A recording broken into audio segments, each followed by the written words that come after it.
비워야 채워진다. 내려놓음의 기적. 1. 집착을 놓아버리는 용기. 어느 마을에 큰 부자가 살고 있었습니다. 그는 수많은 재산과 명예를 가지고 있었지만 항상 불안하고 초조했습니다. 더 많은 것을 얻어야 한다는 생각에 밤잠을 설치고 가진 것을 잃을까봐 두려워했습니다. 어느 날 그 부자는 부처님을 찾아왔습니다.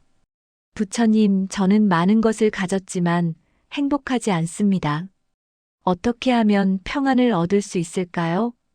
부처님께서는 그에게 물었습니다. 그대는 지금 무엇을 가장 두려워하는가?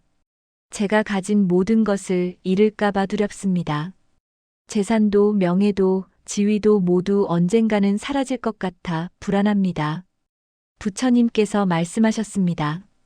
그대가 두려워하는 것은 바로 그대의 집착이다. 가진 것에 대한 집착이 그대를 괴롭히고 있는 것이다. 부자는 이해할 수 없다는 표정을 지었습니다. 하지만 부처님, 제가 평생 모은 것들인데 어떻게 집착하지 않을 수 있습니까? 부처님께서는 미소를 지으시며 말씀하셨습니다. 그대에게 하나의 이야기를 들려주겠다. 옛날 어느 숲에 원숭이 한 마리가 살고 있었다. 사냥꾼들은 원숭이를 잡기 위해 항아리 안에 과일을 넣어두었다. 항아리의 입구는 원숭이의 손이 간신히 들어갈 만큼 좁았다. 원숭이는 항아리 안에 과일을 보고 손을 집어넣어 과일을 움켜쥐었다. 하지만 과일을 쥔 주먹은 항아리 밖으로 빠져나올 수 없었다. 원숭이는 과일을 놓기만 하면 자유로워질 수 있었지만 끝까지 과일을 놓지 않았다. 결국 사냥꾼들에게 잡히고 말았다. 부처님께서 말씀을 이으셨습니다. 그대도 지금 그 원숭이와 같다. 가진 것을 놓지 못해 스스로를 괴로움의 감옥에 가두고 있는 것이다. 진정한 자유는 집착을 내려놓을 때 온다. 부자는 깊은 생각에 잠겼습니다. 그렇다면 제가 가진 모든 것을 버려야 한다는 말씀이십니까? 아니다. 가진 것을 버리라는 것이 아니라 가진 것에 대한 집착을 버리라는 것이다. 재물을 가지되 재물에 매이지 말고 명예를 누리되 명예에 흔들리지 말라. 모든 것은 인연 따라 왔다가 인연 따라 가는 것임을 깨달아라.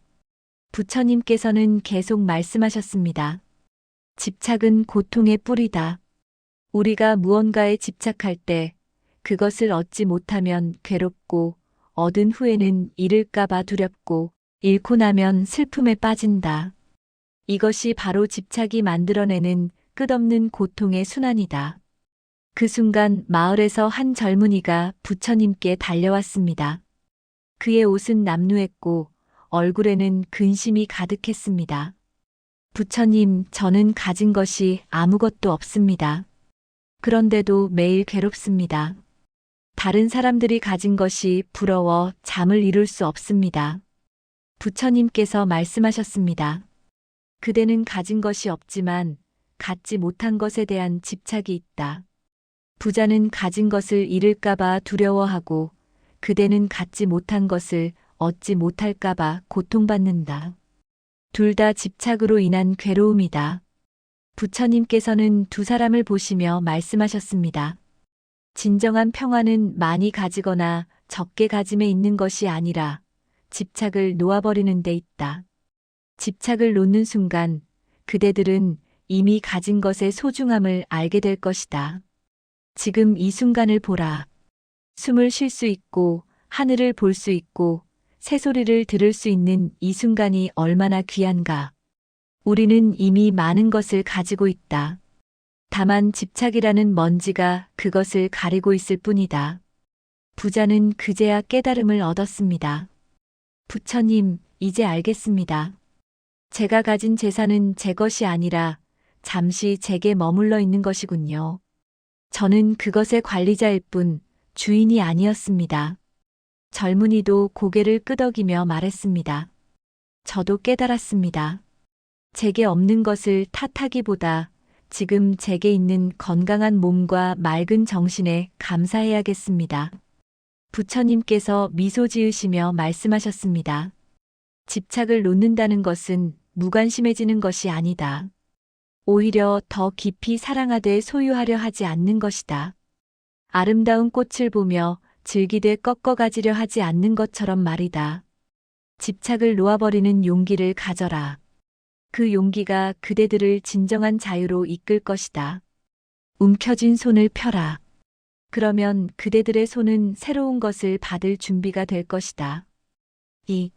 과거를 비우고 현재를 채우기. 어느 날 한 제자가 부처님을 찾아왔습니다. 그의 얼굴에는 깊은 슬픔이 서려 있었습니다. 부처님, 저는 과거의 실수 때문에 너무나 괴롭습니다. 10년 전에 제가 저질렀던 잘못이 자꾸만 생각나 하루도 편안한 날이 없습니다. 부처님께서 물으셨습니다. 그대는 지금 어디에 있는가? 제자는 당황하며 대답했습니다. 여기 부처님 앞에 있습니다. 그렇다. 그대는 지금 여기에 있다. 그런데 그대의 마음은 어디에 있는가? 제 마음은 10년 전 그 순간에 머물러 있는 것 같습니다. 부처님께서 말씀하셨습니다. 그대의 몸은 현재에 있지만 마음은 과거에 갇혀 있다. 이것이 바로 그대가 고통받는 이유다. 과거는 이미 지나갔고 그대가 아무리 후회해도 바꿀 수 없다.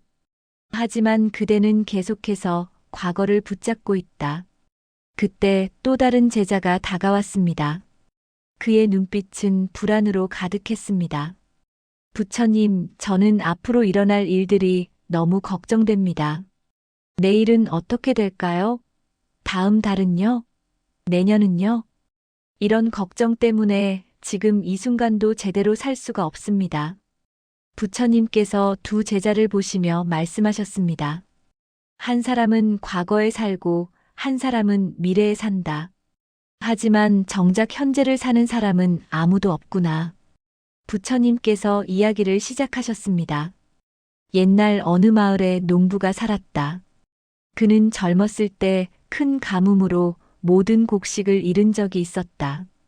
그 기억이 너무 고통스러워서 이후 수십 년 동안 농사를 지을 때마다 그때의 일을 떠올리며 두려워했다. 비가 오면 홍수가 나면 어쩌나 걱정하고 날이 맑으면 가뭄이 올까봐 불안해했다. 그는 과거의 한 번의 경험으로 평생을 두려움 속에서 살았다. 결국 그는 풍년이 들어도 기쁘지 않았고 흉년이 들어도 그럴 줄 알았다며 체념했다. 어느 날 그 농부가 죽음을 앞두고 깨달았다. 나는 평생 농사를 지었지만 정작 농사 짓는 그 순간순간을 제대로 살지 못했구나. 항상 과거를 후회하거나 미래를 걱정하느라 현재를 놓쳤구나. 부처님께서 말씀을 이으셨습니다. 과거는 이미 죽은 것이고 미래는 아직 태어나지 않은 것이다. 오직 현재만이 살아있는 것이다. 그런데 사람들은 죽은 과거를 끌어안고 태어나지 않은 미래를 걱정하며 살아있는 현재를 죽이고 있다. 첫 번째 제자가 물었습니다. 하지만 부처님, 과거의 잘못을 어떻게 잊을 수 있습니까? 제가 저지른 실수는 분명히 존재했던 일입니다. 잊으라는 것이 아니라 놓으라는 것이다. 과거로부터 배우되 과거에 머물지 말라.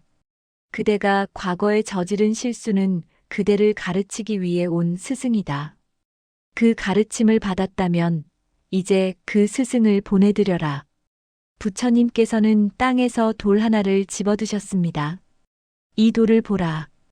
이것이 그대의 과거라고 생각해보라. 이 돌을 계속 들고 다니면 그대의 손은 아프고 무거워질 것이다. 하지만 이 돌을 내려놓는 순간 그대의 손은 자유로워진다. 과거를 내려놓는다는 것은 과거를 부정하는 것이 아니다. 과거를 인정하고 받아들이되 더 이상 그것에 묶이지 않는 것이다. 과거는 그대의 일부이지만 그대의 전부는 아니다. 두 번째 제자가 말했습니다. 그렇다면 미래를 대비하지 말라는 것입니까? 계획을 세우지 말라는 것입니까?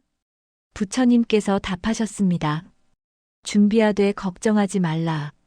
씨를 뿌리는 농부는 수확을 기대하지만 매일 밭에 가서 싹이 트지 않으면 어쩌나 걱정하지 않는다.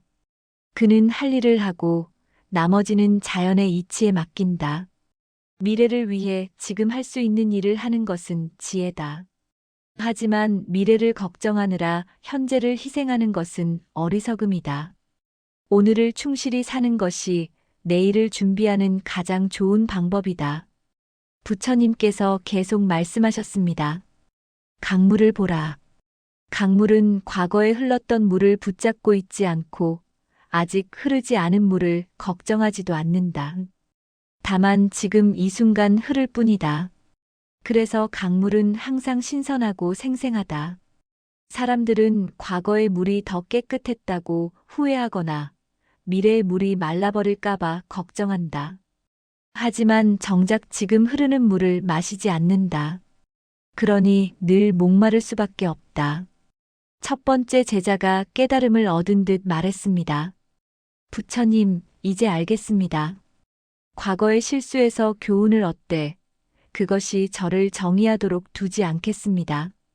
저는 과거에 실수했던 사람이지만 지금은 그 실수로부터 배운 사람입니다. 두 번째 제자도 말했습니다. 저도 깨달았습니다. 미래를 위해 준비하되 지금 이 순간을 희생하지 않겠습니다. 오늘 최선을 다하는 것이 내일을 맞이하는 가장 좋은 방법이군요. 부처님께서 두 제자에게 말씀하셨습니다. 과거를 비운다는 것은 과거를 지운다는 뜻이 아니다. 과거에 대한 집착과 후회를 비운다는 것이다. 그러면 과거는 그대의 짐이 아니라 그대의 지혜가 된다. 현재를 채운다는 것은 현재에 완전히 깨어 있다는 것이다. 밥을 먹을 때는 밥을 먹는 것에만 집중하라. 걸을 때는 걷는 것에만 집중하라. 그대가 하는 모든 일에 온전히 현재하라. 과거를 비우고 현재를 채울 때 그대는 비로소 진정으로 살아있는 것이다. 그리고 그렇게 충실히 산 현재들이 모여 아름다운 과거가 되고 밝은 미래를 만들어낼 것이다. 3. 물질을 내려놓으면 마음이 가벼워진다. 어느 마을에 두 형제가 살고 있었습니다. 형은 부지런히 일하여 큰 집과 많은 재산을 모았지만 항상 더 많은 것을 원했습니다. 동생은 작은 오두막에서 살며 필요한 만큼만 가지고 살았지만 늘 만족하며 살았습니다. 어느 날 두 형제가 함께 부처님을 찾아왔습니다. 형이 먼저 말했습니다. 부처님, 저는 마을에서 가장 많은 재산을 가지고 있지만 행복하지 않습니다. 제 창고는 곡식으로 가득하지만 더 큰 창고가 필요합니다. 옷장에는 비단 옷이 넘치지만 새로운 옷이 나올 때마다 갖고 싶습니다. 이 갈증을 어떻게 해야 합니까? 동생도 말했습니다. 부처님, 저는 형만큼 가진 것이 없지만 마음이 편안합니다. 그런데 가끔 형을 보면 제가 너무 게으른 것은 아닌가 걱정됩니다. 부처님께서 두 형제에게 물으셨습니다. 그대들은 모두 여행 가방을 가지고 있는가? 네, 가지고 있습니다. 만약 그대들이 긴 여행을 떠난다면 가방에 무엇을 담겠는가? 형이 대답했습니다. 저는 필요한 모든 것을 담을 것입니다. 여러 벌의 옷, 많은 음식, 돈, 책, 그리고 혹시 모를 상황에 대비한 온갖 물건들을 담겠습니다. 동생이 말했습니다. 저는 꼭 필요한 것만 담겠습니다. 여벌 옷 한 벌, 하루치 음식, 그리고 물병 정도면 충분할 것 같습니다. 부처님께서 말씀하셨습니다. 자, 이제 여행을 떠나보자. 형은 무거운 짐을 지고 동생은 가벼운 짐을 지고 걸어가 보라. 형은 무거운 가방을 지고 걷기 시작했지만 금방 지쳐 숨이 찼습니다. 땀이 흘러내리고 등이 아팠습니다. 반면 동생은 가벼운 걸음으로 주변 풍경을 즐기며 걸었습니다. 부처님께서 말씀하셨습니다. 이것이 바로 그대들의 삶이다. 형은 많은 것을 가지고 있지만 그 무게로 인해 괴로워한다. 동생은 적게 가지고 있지만 가벼운 마음으로 삶을 즐긴다. 인생이라는 여행에서 우리는 모두 죽음이라는 목적지를 향해 가고 있다. 그런데 어떤 이들은 온갖 짐을 잔뜩 짊어지고 힘겹게 간다. 그 짐을 지키느라 주변의 아름다운 풍경도 보지 못하고 함께 가는 동료들과 이야기할 여유도 없다. 형이 물었습니다. 하지만 부처님, 이 모든 것을 모으기 위해 제가 얼마나 노력했는지 아십니까? 이것들을 포기하라는 것은 제 인생의 노력을 포기하라는 것 아닙니까? 부처님께서 답하셨습니다. 포기하라는 것이 아니라 집착을 내려놓으라는 것이다. 그대가 가진 것들이 그대를 섬기게 하라. 그대가 그것들을 섬기지 말라. 부처님께서 이야기를 이어가셨습니다. 옛날 어느 왕이 있었다. 그는 세상의 모든 보물을 모으려 했다. 금은보화, 진귀한 그림, 귀한 도자기로 궁전을 가득 채웠다. 그는 매일 보물 창고를 순시하며 자신의 재산을 확인했다. 어느 날 그 왕이 병이 들어 죽게 되었다. 임종의 순간에 그는 신하들에게 명령했다. 내가 모은 모든 보물을 함께 묻어라. 저승에 가서도 이 보물들을 가지고 가고 싶다. 하지만 왕이 죽자 그 많은 보물들은 모두 궁전에 남았다. 왕은 빈손으로 떠났다. 평생을 보물을 모으느라 보냈지만 정작 가족과 함께하는 시간, 백성들과 교감하는 시간, 자연을 즐기는 시간은 없었다. 그가 가진 보물은 그를 행복하게 하지 못했고 그가 진정으로 소중한 것들을 놓치게 만들었다. 동생이 물었습니다. 그렇다면 부처님, 우리는 아무것도 가지지 말아야 합니까? 아니다. 필요한 것을 가지는 것은 지혜다.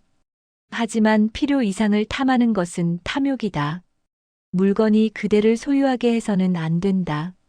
그대가 물건을 소유해야 한다. 부처님께서 계속 말씀하셨습니다. 보라, 나무를 보면 나무는 많은 잎을 가지고 있다. 하지만 가을이 오면 나무는 모든 잎을 내려놓는다. 나무는 잎을 아까워하지 않는다. 잎을 내려놓음으로써 추운 겨울을 견디고 봄이 오면 다시 새로운 잎이 돋아난다. 만약 나무가 낡은 잎을 계속 붙잡고 있다면 어떻게 되겠는가? 새로운 잎이 날 수 없고 나무는 죽고 말 것이다. 내려놓음은 상실이 아니라 새로운 것을 맞이하기 위한 준비이다. 형이 깨달음을 얻은 듯 말했습니다. 부처님, 이제 알겠습니다.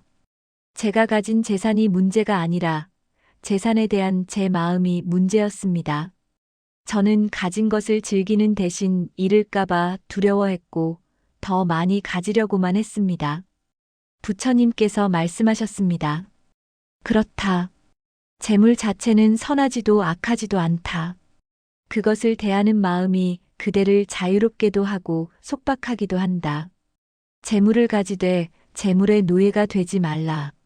물질을 내려놓는다는 것은 모든 것을 버리고 산으로 들어가라는 뜻이 아니다.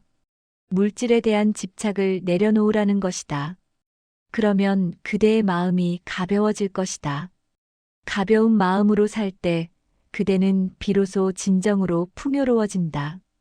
많이 가진 사람이 부자가 아니라 적게 필요로 하는 사람이 진정한 부자다.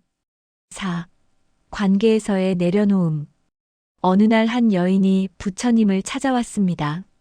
그녀의 눈에는 눈물이 가득했고 얼굴에는 깊은 고통이 서려 있었습니다. 부처님, 제 아들이 저를 떠나 멀리 가버렸습니다.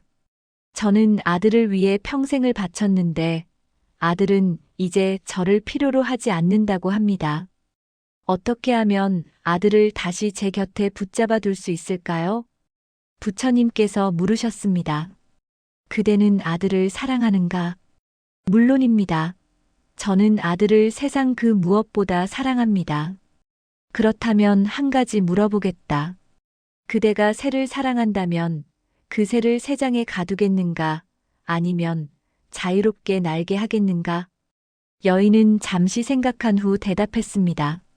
새를 사랑한다면 자유롭게 날게 해야겠지요. 하지만 그러면 새가 돌아오지 않을 수도 있지 않습니까? 부처님께서 말씀하셨습니다. 만약 그 새가 진정으로 그대를 사랑한다면 자유를 주어도 돌아올 것이다. 하지만 새를 새장에 가두어 둔다면 새의 몸은 곁에 있을지 몰라도 마음은 이미 떠나 있을 것이다. 그대의 아들도 마찬가지다. 그를 붙잡으려 할수록 그는 더 멀어질 것이다. 하지만 그를 자유롭게 놓아준다면 그는 자신의 의지로 그대에게 돌아올 것이다. 그때 한 남자가 다가왔습니다. 그의 얼굴에는 분노가 가득했습니다. 부처님, 제 친구가 저를 배신했습니다.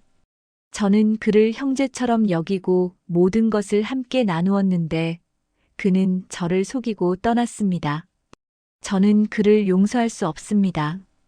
어떻게 이 분노를 사귈 수 있습니까? 부처님께서 말씀하셨습니다. 그대는 지금 뜨거운 석탄을 손에 쥐고 있다. 그 석탄을 다른 사람에게 던지기 위해서 말이다. 하지만 그대가 그 석탄을 쥐고 있는 동안 계속해서 타는 것은 그대의 손이다. 용서하지 못하는 것은 다른 사람을 벌주는 것이 아니라 그대 자신을 벌주는 것이다. 분노와 원망은 그대의 마음을 갉아먹는 독과 같다. 부처님께서 두 사람에게 이야기를 들려주셨습니다. 옛날 어느 마을에 두 친구가 살았다. 그들은 어려서부터 함께 자라며 모든 것을 나누었다. 한 친구를 집착이라 하고 다른 친구를 자유라고 하자. 집착은 친구를 너무나 사랑한 나머지 친구가 다른 사람과 어울리는 것을 싫어했다. 너는 나만 바라봐야 해. 나만 생각해야 해. 라고 말하며 친구를 올감했다. 처음에는 친구도 그런 집착을 사랑의 표현으로 여겼다. 하지만 시간이 지나면서 숨이 막히기 시작했다. 친구는 점점 멀어졌고 결국 도망치듯 떠나버렸다. 집착은 홀로 남아 왜 나를 버렸나라며 평생을 원망하며 살았다. 반면 자유는 친구를 사랑했지만 친구의 선택을 존중했다. 친구가 다른 사람들과 어울리는 것도 격려했고 친구의 꿈을 응원했다. 때로는 친구와 떨어져 있어도 걱정하지 않았다. 신기하게도 친구는 자유를 더욱 신뢰하게 되었고 기쁠 때도 슬플 때도 자유를 찾았다. 자유는 친구를 붙잡지 않았지만 친구는 평생 자유의 곁에 머물렀다. 부처님께서 말씀을 이으셨습니다. 진정한 사랑은 소유가 아니라 자유를 주는 것이다. 그대가 사랑하는 사람을 붙잡으려 하지 말라. 그들에게 날개를 달아주어라. 여인이 물었습니다. 하지만 부처님, 내려놓는다는 것이 무관심해지는 것은 아닙니까? 제가 아들을 자유롭게 놓아준다면 아들이 위험에 처했을 때 어떻게 됩니까? 내려놓음과 무관심은 다르다. 내려놓음은 집착을 놓는 것이지 사랑을 놓는 것이 아니다. 그대는 여전히 아들을 사랑하고 아들을 위해 기도할 수 있다. 하지만 아들의 인생이 아들의 것임을 인정해야 한다. 새끼를 품는 어미 새를 보라. 어미는 새끼들을 정성껏 돌본다. 하지만 새끼들이 날 수 있게 되면 어미는 그들을 둥지 밖으로 밀어낸다. 처음에는 새끼들이 떨어질까봐 걱정되지만 어미는 새끼들이 스스로 날 수 있음을 믿는다. 만약 어미가 새끼들을 계속 둥지에 가두어 둔다면 새끼들은 평생 날지 못할 것이다. 진정한 사랑은 때로는 놓아주는 용기를 필요로 한다. 남자가 말했습니다. 그렇다면 저를 배신한 친구도 용서해야 합니까? 그가 저지른 잘못은 어떻게 됩니까? 부처님께서 답하셨습니다. 용서한다는 것은 그의 잘못을 정당화하는 것이 아니다. 용서는 그대 자신을 위한 것이다. 분노와 원망의 사슬에서 그대 자신을 자유롭게 하는 것이다. 그 친구는 그의 행동에 대한 결과를 받을 것이다. 그것은 인과의 법칙이다. 하지만 그대가 계속해서 원망을 품고 있다면 그대는 스스로를 감옥에 가두는 것이다. 용서는 그 사람을 위한 것이 아니라 그대 자신을 위한 것이다. 용서할 때 그대는 과거의 고통에서 벗어나 현재를 살 수 있다. 부처님께서 두 사람에게 말씀하셨습니다. 관계에서의 내려놓음은 사랑하지 않는다는 뜻이 아니다. 오히려 더 깊이 사랑하되 소유하려 하지 않는 것이다. 사람들은 서로의 소유물이 아니다. 각자는 독립된 존재이며 자신의 길을 가야 한다. 그대가 할 수 있는 것은 그들과 함께 걷는 동안 서로를 존중하고 사랑하는 것이다. 강물은 함께 흐르지만 서로를 소유하지 않는다. 바람은 나무를 스치지만 나무를 붙잡지 않는다. 이것이 자연의 지혜다. 사람의 관계도 이와 같아야 한다. 여인과 남자는 깨달음을 얻고 부처님께 절을 했습니다. 그들의 얼굴에서 고통이 사라지고 평화가 찾아왔습니다. 비움 후에 찾아오는 새로운 것들. 어느 마을에 도공 한 사람이 살고 있었습니다. 그는 평생 도자기를 만들어 왔지만 최근 몇 년 동안은 새로운 작품을 만들지 못하고 있었습니다. 그의 작업실은 과거에 만든 그릇들로 가득 차 있었고 실패작들도 버리지 못하고 쌓여 있었습니다. 도공은 부처님을 찾아가 말했습니다. 부처님, 저는 더 이상 새로운 것을 창조할 수 없습니다. 영감이 떠오르지 않고 손에서 좋은 작품이 나오지 않습니다. 어떻게 해야 합니까? 부처님께서 도공의 작업실을 둘러보시며 말씀하셨습니다. 그대의 작업실을 보니 온통 옛 것들로 가득하구나. 새로운 그릇을 만들 공간이 어디 있는가? 하지만 부처님, 이것들은 제가 평생 만든 작품들입니다. 어떻게 버릴 수 있습니까? 부처님께서 말씀하셨습니다. 잔을 보라. 잔이 유용한 이유는 그 안이 비어있기 때문이다. 만약 잔이 이미 가득 차 있다면 새로운 것을 담을 수 없다. 그대의 마음과 공간도 마찬가지다. 부처님께서 이야기를 시작하셨습니다. 옛날 어느 현자가 있었다. 한 제자가 현자에게 새로운 지식을 배우러 왔다. 현자는 차를 대접하며 제자의 찻잔에 차를 따르기 시작했다. 찻잔이 가득 찼는데도 현자는 계속해서 차를 부었다. 차가 넘쳐 탁자 위로 흘러내렸다. 제자가 놀라서 말했다. 스승님, 그만 부으십시오. 잔이 이미 가득 찼습니다. 현자가 말했다. 그대의 마음이 바로 이 찻잔과 같다. 이미 그대의 생각과 지식으로 가득 차 있어서 새로운 것을 담을 여지가 없다. 새로운 것을 배우고 싶다면 먼저 그대의 마음을 비워야 한다. 부처님께서 계속 말씀하셨습니다. 비움은 상실이 아니라 새로운 시작을 위한 준비다. 농부는 새로운 씨앗을 뿌리기 전에 먼저 밭을 갈아엎는다. 집을 새로 짓기 위해서는 먼저 터를 닦아야 한다. 그대가 과거에 집착하고 옛 것들을 붙잡고 있는 한 새로운 것은 그대에게 올 수 없다. 옛 잎이 떨어져야 새 잎이 돋아나고 옛 피부가 벗겨져야 새 피부가 자라난다. 도공이 물었습니다. 그렇다면 제가 평생 쌓아온 모든 것을 버려야 한다는 말씀입니까? 버리라는 것이 아니라 내려놓으라는 것이다. 배운 것을 잊으라는 것이 아니라 배운 것에 얽매이지 말라는 것이다. 과거의 성공이 오늘의 족쇄가 되어서는 안 된다. 그때 한 젊은이가 다가왔습니다. 부처님, 저는 새로운 일을 시작하고 싶지만 두렵습니다. 지금 가진 것을 내려놓고 새로운 길을 가는 것이 너무 위험해 보입니다. 부처님께서 말씀하셨습니다. 공중구내를 타는 고개사를 생각해보라. 고개사가 한쪽 그네에서 다른 쪽 그네로 건너가려면 반드시 지금 붙잡고 있는 그네를 놓아야 한다.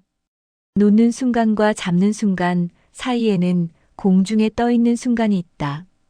그 순간이 가장 두렵지만 그 순간을 거쳐야만 새로운 그네를 잡을 수 있다. 만약 고개사가 옛 그네를 놓지 못한다면 영원히 같은 자리에 매달려 있을 수밖에 없다. 부처님께서 이야기를 이어가셨습니다. 어느 왕국에 늙은 왕이 있었다. 그는 오랜 세월 왕국을 다스렸지만 나이가 들어 더 이상 백성들을 잘 돌볼 수 없게 되었다. 하지만 그는 왕위를 내려놓는 것을 두려워했다. 내가 왕위를 내려놓으면 나는 누구인가? 나는 평생 왕이었는데 왕이 아닌 나는 무엇인가? 라며 고민했다. 그러는 동안 왕국은 점점 쇠퇴해갔고 백성들은 고통받았다. 어느 날 현명한 신하가 왕에게 말했다. 폐하, 왕관을 벗으신다고 해서 폐하의 지혜까지 사라지는 것은 아닙니다. 오히려 왕관의 무게에서 벗어나면 폐하는 더 자유롭게 백성들을 도울 수 있습니다. 왕은 용기를 내어 왕위를 아들에게 물려주었다. 처음에는 불안했지만 곧 놀라운 일들이 일어났다. 왕관의 무게에서 벗어나자 마음이 가벼워졌고 궁전 밖으로 나가 백성들과 직접 이야기할 수 있게 되었다. 늙은 왕은 자신의 오랜 경험으로 젊은 왕을 조언했고 백성들은 그의 지혜를 더욱 존경하게 되었다.